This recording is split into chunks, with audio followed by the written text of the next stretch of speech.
Okay guys, so meron naman tayong followers na nagpapa-account review. So first, shoutout muna kay Ma'am Riza May Orias Magallanes. Okay, solid supporters po yan. Okay, punta na tayo dito sa videos niya.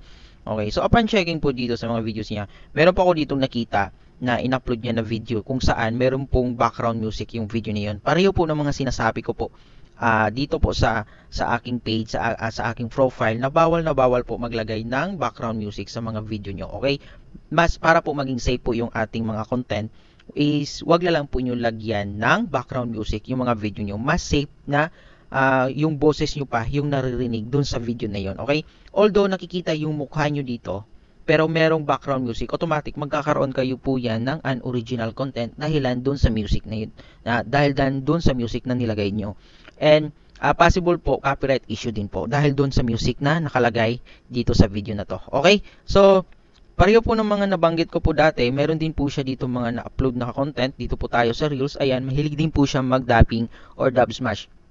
Para po sa akin, kung magbe-base po ako sa rules and policy po ni Meta, mas safe po na wag lang po natin gumamit ng ibang audio po ng ibang content creator. Okay? So, pareho po ni Ma'am, gumagamit po siya ng mga audio ng ibang content creator, yung boses niya. Mas okay po na boses nyo lang po yung maririnig doon sa video nyo. Okay? So, meron lang po dito sa akin nakaagaw pansin itong isang video niya po na in-upload. Ito po.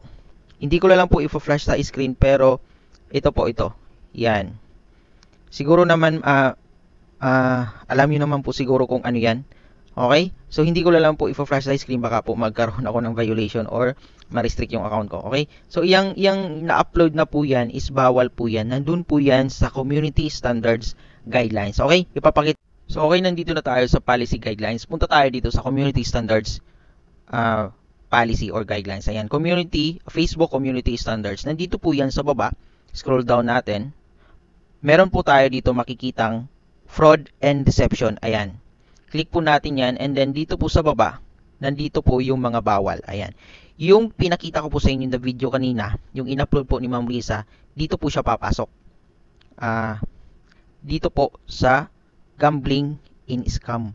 Okay? So, alam nyo naman po siguro yun kung ano po yung video na yun. Okay? So, dito po siya papasok. Bawal na bawal po yan. Nandito po yan nakalagay sa Community Standards Guidelines. And pasok po siya sa fraud and deception. Okay? Nandito po siya sa pinakababa. Scroll down nyo lang.